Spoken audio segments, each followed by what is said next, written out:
ya, disiplin dengan katakan kalau yang namanya saya beli, saya selalu tulis dulu. Jadi saya kalau beli barang gitu ya, saya ada catatan sendiri gitu. Catatan-catatan saya bikin sticky note gini ya. Misalnya saya beli saham ABCD gitu. Area cut loss saya tulis. Misalnya tadi katakanlah saya beli MKTR, saya beli di harga sekian. Saya tulis cut loss segini. Pokoknya kalau sudah segitu ya saya harus cut loss.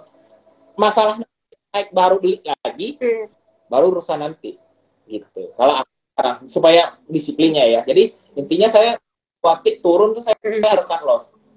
Kalau 35 tik, nah harus saya TP. Apapun itu terjadi. Maupun MKTR hari ini terbang. Saya biasanya 35 tik itu nggak boleh harus TP. Walaupun walaupun kita yakin bisa yuk gitu. Tetap saya TP tapi separuh mungkin. Tapi kalau saya cuma scalping cepat saya TP semua.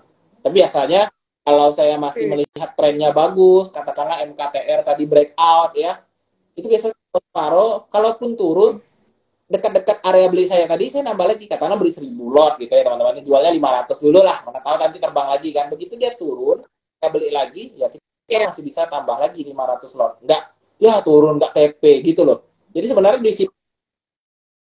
tinggal kita biasakan aja sih menurut aku ya. Walaupun kita sendiri masih tiap hari kepentok di hal-hal yang ini aja sih kuncinya, nggak ada lain, nggak akan ada lain. Walaupun Anda mau cari kunci Inggris, mau trader yang terhebat di dunia ini, itu tidak akan ada caranya selain disiplin. Itu doang sih ya, semuanya orang sudah pada tahu lah. Ibaratnya kalau ditanya Rahel, apa sih rahasia cantik gitu kan? Ya, makan makanan yang bergizi, istirahat yang cukup ya, minum air yang banyak kan, basic semua orang tahu ya kan. Apa sih caranya biar diet berhasil? Gampang, makanan defisit kalori ya, makan makanan yang sehat gampang. Tapi nggak semua orang gitu, nggak semua orang bisa disiplin dan konsisten. Mungkin itu aja ya Rahel untuk topik malam hari ini. Oke. Nah, kalau gitu kan kita udah dibahas tuh tadi soal strateginya gitu ya. Berarti kan harus disiplin. Nah, mungkin boleh nggak sih di-spill dikit sekarang tuh industri yang bagus untuk kondisi market yang kayak gini dan juga kayak saham-saham yang oke tuh apa sih? Bilang ya, yang paling cocok saham-saham yang outlook Q1-nya labanya bagus. Itu yang pertama. Katakanlah kemarin kenapa Adaro bisa naik gitu ya. Q1-nya kan bagus. Secara kuartal sekarang kita sudah masuk ke bulan Maret ya. Maret itu muncul laporan Q4 biasanya, kuartal 4 atau kuartal. Jadi nanti di bulan-bulan April atau Mei itu baru semuanya masuk ke laporan Q1 ya. Nah, jadi bulan-bulan sekarang yang kalau ditanya perusahaan-perusahaan yang bagus apa, carilah perusahaan-perusahaannya secara Q on Q ya, secara kuartal on kuartalnya itu meningkat. Apalagi ada yang meningkat 50%, yang meningkat 100% ya. Sekarang lagi masuk ke bulan di mana laporan keuangan kuartal 4 ya, kuartal 4 2022 terbit. Jadi carilah saham-saham, misalnya di sekuritas banyak ya, di sekuritas banyak poin saham ABCD gitu, laba secara Q on Q. Cukup lihat di RTI sih saya bilang ya, cukup lihat di RTI. Kita ambil contoh katakanlah ASII misalnya ya, ASI misalnya kayak gitu. Kenapa kemarin lompat ya kan? Begitu dia rilis ya Q4 2022 itu kan labanya secara Q on Q naik ya, secara Q on Q naik dan juga mau bagi-bagi dividen. Jadi sentimen yang bisa dimanfaatkan teman-teman untuk bulan Maret ini adalah pertama perusahaan-perusahaan yang terbit Q4-nya secara Q on Q ya, secara kuartal on kuartal dan juga secara ini mau dekat-dekat bagi dividen ya, jadi bisa dimanfaatkan buat teman-teman buat hunting perusahaan-perusahaan yang bagus. Kalau saya sih nggak mau repot ya, saya selalu screeningnya harian. Saya nggak sampai screening semua itu repot kalau saya. Ini jujur ya. Mungkin nanti pertanyaan dari Rahel lah, gimana cara cari saham. Oke, nah mungkin karena tadi udah disenggol dikit juga nih, boleh nggak sih gimana sih cara screening sahamnya? Gimana cara kita bikin stock pick kita? Jadi satu lagi, siapa teman-teman di sini yang tradingnya masih jam 9 tuh nanya, trading apa? Kalau kita tiap hari ya di grup kita di Telegram gitu ya, itu selalu saya akan share, namanya ada catatan gitu ya. Saya selalu share tiap pagi ya, itu saya sudah siapin di malam saya sudah screening. Jadi ibarat besok kita mau perang, itu kita sudah ada pegangan. Oh, saham-saham yang besok saya screening itu sudah ada pegangannya. Jangan sudah jam 9 baru sibuk. Aduh, ketinggalan nih HK, udah keburu terbang. Aduh, yang ini saya HK malah turun gitu. Kalau saya sudah saya siapin ya, saya sudah siapin. Kalau ditanya gimana cara screeningnya, basic sekali dan saya selalu share ya, selalu saya share ke setiap live IG gitu. Tapi buat teman-teman yang baru hari ini dengar, mungkin bolehlah ya dicatat ya. Saya sih cuma screeningnya saham-saham yang rame dari gainer ya.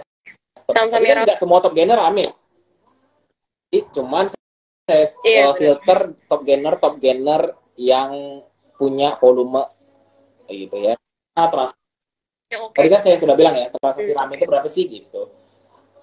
10M lah. Jadi saya sortir dulu dari top gainer. Itu kan banyak ya. Kadang-kadang ada top gainer yang cuma 1-2 lot. Nggak masuk. Karena nggak guna sih. Biasa besok tiba-tiba langsung ARB tuh. Nah, jadi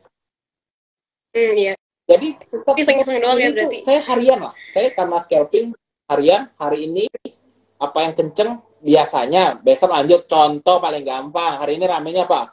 MKTR tadi kan, katanya atau WiFi. Jadi MKTR. Untuk hari Senin. Buat besok. Ya. Buat teman-teman bukan ajakan beli. Saya belum analisa lagi untuk Senin.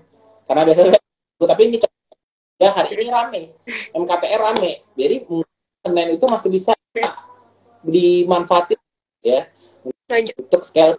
Nah, cuman kalau di catatan atau di grup ya, namanya catatan sakti itu selalu saya kasih pasti ada range support dan range resistnya. Jadi kita udah tahu nih, nggak bingung lagi begitu open market, ya kan? Wah, sudah tahu, oh area TP-nya di berapa nih? Kalau dia turun ke berapa, masih boleh beli nggak? Atau kalau sudah jebol, supaya biasanya saya nggak beli. Apalagi dia kalau udah buka, langsung ARB ya saya nggak beli. Ngapain dibeli? Walaupun training saya ya. Jadi teman-teman pinter-pinter aja sih. Kalau di grup mah sudah pinter-pinter lah. Semuanya tinggal. Jadi mana yang rame, pagi itu langsung kita hajar aja. Nah, sudah ada catatan. Oke, berarti cara screeningnya tadi cari saham yang rame ya, pokoknya intinya. Jangan sampai yang top gainer tapi sepi gitu sahamnya, itu malah kegocek nanti sama bandar ya. Oke, mungkin dari tadi kan kita udah bahasnya soal trading sama scalping gitu ya.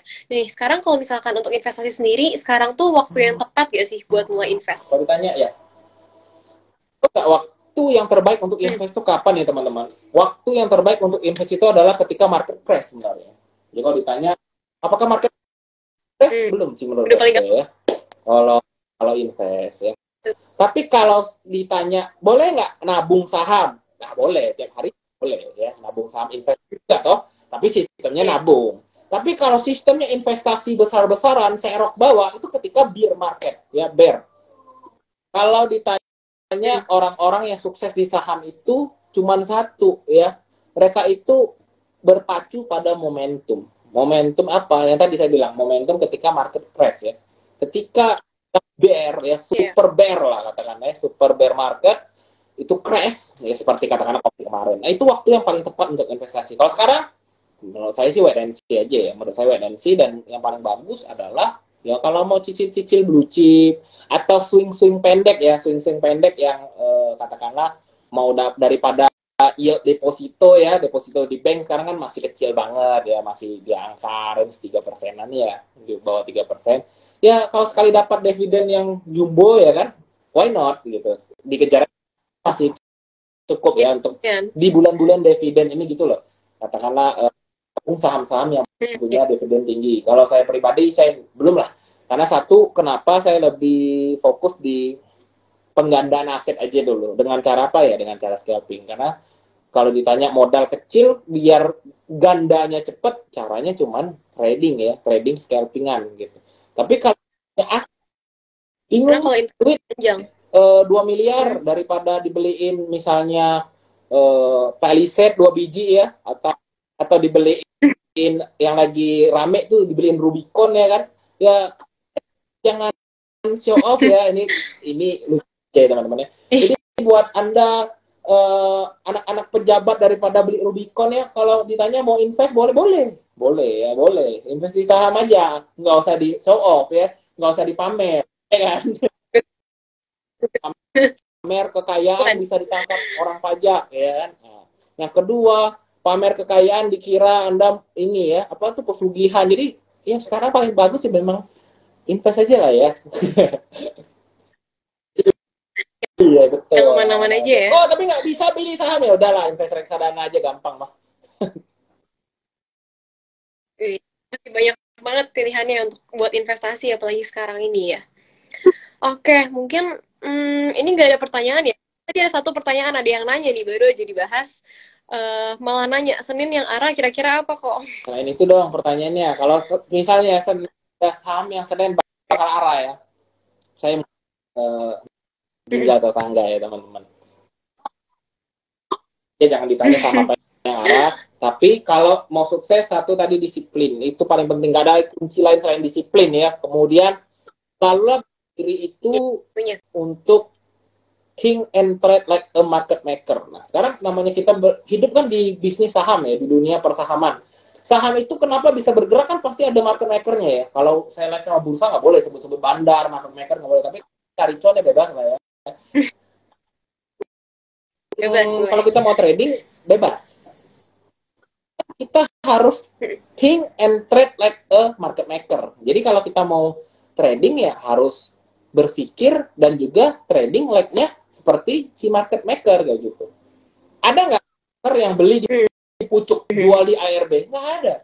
Nanti mereka akum di support, kemudian begitu diangkat mereka jualan. Jangan begitu diangkat orang kan FOMO. Wih, naik nih ABC di harta ya. Iya. ARA itu buat teman-teman ya mau tahu ya tadi pertanyaan kebetulan ARA. Kenapa satu saham itu mau diarahkan? Ada yang bisa jawab nggak? Kalau ada yang benar, saya ada yang transfer 50.000. Lumayan tuh, ayo ada yang mau jawab nggak? Kalau ada yang benar, jawabannya gak ada yang jawab, gak ada yang mau 50.000 ya? Bagi duit ya. Oke ya, nah saya tutup ya. Kenapa suatu saham itu mau diarahkan ya? Salah, bukan karena bandar mau jualan. Tanpa diarahin juga bandar bisa jualan. Salah. Kan, bukan market maker mau jualan. Salah, jawabannya salah. Supaya supaya orang ikut. Benar, bandar mau apa market maker mau jual barang itu benar. Tapi belum.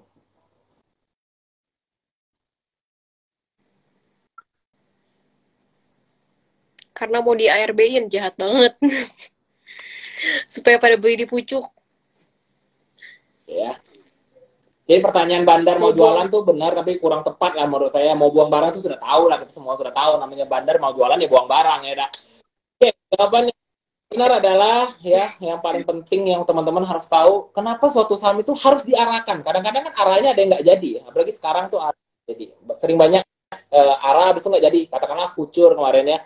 Arah nggak jadi, habis itu arah besok ARB gitu ya. Jadi kenapa suatu saham itu mau diarahkan? Jawabannya adalah karena bandar nggak bisa jualan di hari itu. Contoh, karena nggak bisa jualan ya bandar. Contoh Rahel ya, saya akumulasi suatu saham ABCD 1 juta lot. Ya bukan sampai target juga, salah. Jawabannya adalah bandar nggak bisa jualan di hari itu. Kenapa? Jadi saya nggak bisa jualan nih, saya punya 1 juta lot Rahel. Lot yang saya susun kan cuma 10.000. Begitu apapun, paling ganjilan berapa? 100 ribuan paling ya kan. Saya punya barang 1 lot loh. Saya punya barang 1 juta lot. Kalau saya banting 1 juta lot tuh ARB langsung memang besok. Saya nggak bisa jualan 1 juta lot, ya udah saya arahin, saya ganjel, jebret, ya kan. Besok kan harganya pasti lompat. Katakan tadi arahnya di 200 misalnya ya. Kalau arahnya 200, besok pasti lompat ke 220. Dari 220 dia banting habis ke bawah 1 juta lot pun ARB berapa? Coba 220 dikurangi 7%, katakan seperti itu. Besok kan pasti lompat ya harganya. 220 dikurang 7% itu cuma 206. 20. Saya tinggal ganjil Anda sering lihat kan, begitu besok kenapa ARB langsung, karena saya nggak bisa jualan kemarin. Saya terpaksa saya harus arahkan barangnya. Saya bisa, ibaratnya katakan orang FOMO. Wah, saatnya cari cuan sama ngoben tuh katanya. Cari yang top gainer dan volumenya kencang. Muncul nih saham, ya kan. Lu kan beli. Ya kan. Saya sharing cara screening saya tadi, nggak bisa terutama saham-saham yang ada market maker nakal. Ya, nggak bisa juga. Anda, kenapa? Wah, ini sangat bagus nih. Bakal arah berjilid-jilid. Enggak, karena saya nggak bisa jual barang saya. Kan saya average 150 Rahel ya. Katakan saya 10. Saya arahkan nih 35% kan. Kedua ratus ya, gampangnya ya. Saya nggak bisa jual 1 juta gitu. 1 juta lot saya ini nggak bisa kejual. Ternyata saya cicil. Nggak ada yang mau beli. 100 ribu, 100 ribu, 100 ribu harus 10 bit. Saya banting 100 ribu baru habis tuh barang saya 1 juta lot. Tapi kan nggak ada. Lotnya cuma 10 ribu katakan kayak gitu ya. Dengan terpaksa besok saya arahkan, saya habisin aja semua bitnya. Keluar saya dengan cuan. Bisa kan saya keluar habis kan?